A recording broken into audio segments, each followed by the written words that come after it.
बहुत ही महत्वपूर्ण G20 की बैठक अर्पिता जी, उस पर क्या जानकारी, क्या बिल्कुल, और उसको लेकर जानकारी, पहला सत्र जो है वो 3 बजे से शुरू होगा और उसके लिए सुरक्षा के पुख्ते बंदोबस्त किए गए, क्योंकि चुनौती सिर्फ यहाँ पर नहीं, चुनौतियां ये भी हैं कि वहां जो डेलीगेट्स आएंगे उनको कैसे आप सिक्योरिटी दे पाए। ड्रोन की नजर से भी वहां सुरक्षा जो है वो देखी जा रही, क्योंकि आतंकी लगातार ये धमकी दे रहे हैं, आतंकी कह रहे हैं कि कुछ बड़ा करने की कोशिश है, क्योंकि धारा 370 हटने के बाद इतना बड़ा अगर कोई विदेशी मेहमानों के साथ कोई कार्यक्रम हो रहा है तो वो श्रीनगर में हो रहा है और इसीलिए सुरक्षा के पुख्ता इंतजाम किए गए।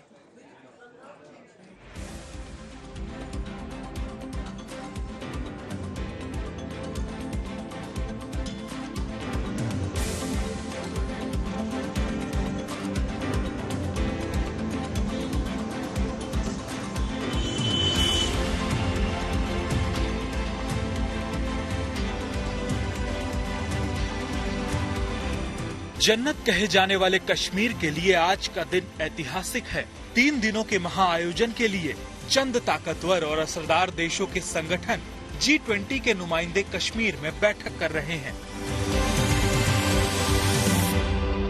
लोग मिलकर के एक शानदार आयोजन कर रहे हैं और आयोजन की सफलता का जो संदेश जाएगा पूरी दुनिया में, उससे मुझे लगता है कि आने वाले दिनों में यहाँ टूरिज्म भी बढ़ेगा, यहाँ इन्वेस्टमेंट भी बढ़ेगा और जो हमारी परंपरा रही है कश्मीर की मेहमान नवाजी की, उसको भी पूरी दुनिया देख सकेगी। मैं प्रधानमंत्री जी के प्रति विशेष रूप से आभारी हूँ।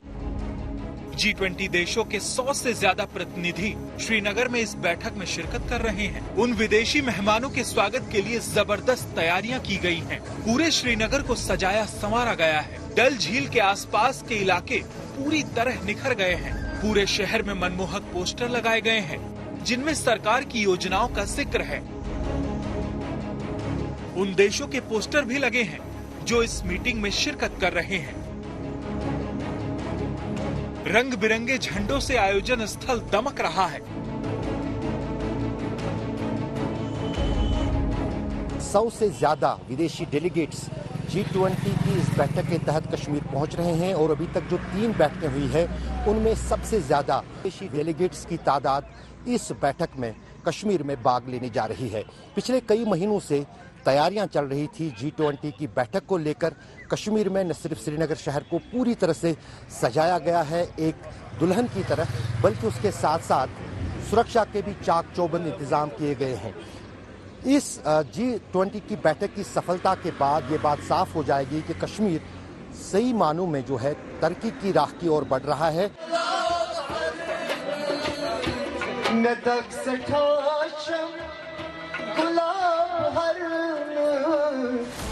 चीन ने काफी दिन पहले ही इस बैठक के बहिष्कार का ऐलान कर दिया था और अब सिर्फ 2 देशों तुर्की और सऊदी अरब ने हिचकिचाहट दिखाई है।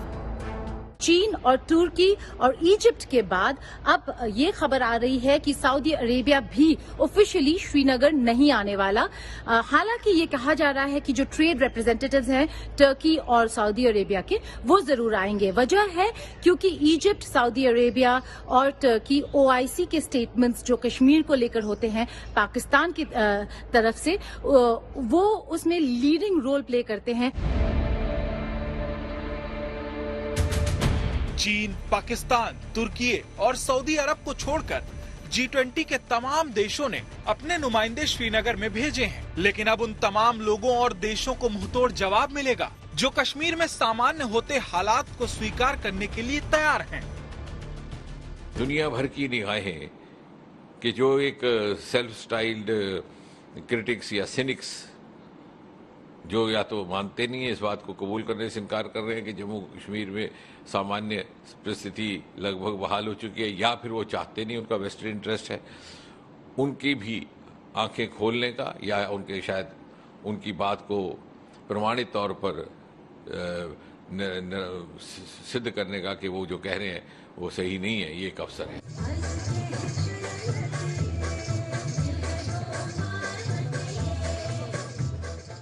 तीन दिनों तक चलने वाली इस बैठक के दौरान विदेशी मेहमानों को कश्मीर की खूबसूरती देखने का मौका मिलेगा।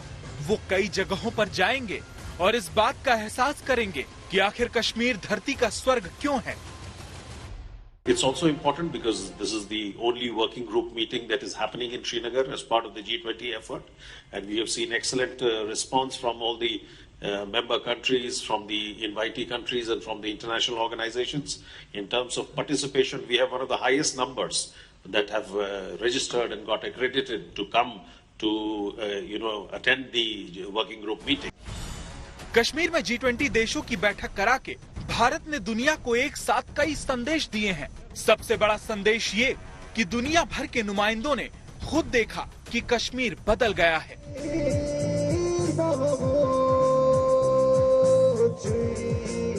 श्वेता सिंह और गीता मोहन के साथ अशरफ वानी, श्रीनगर आज तक।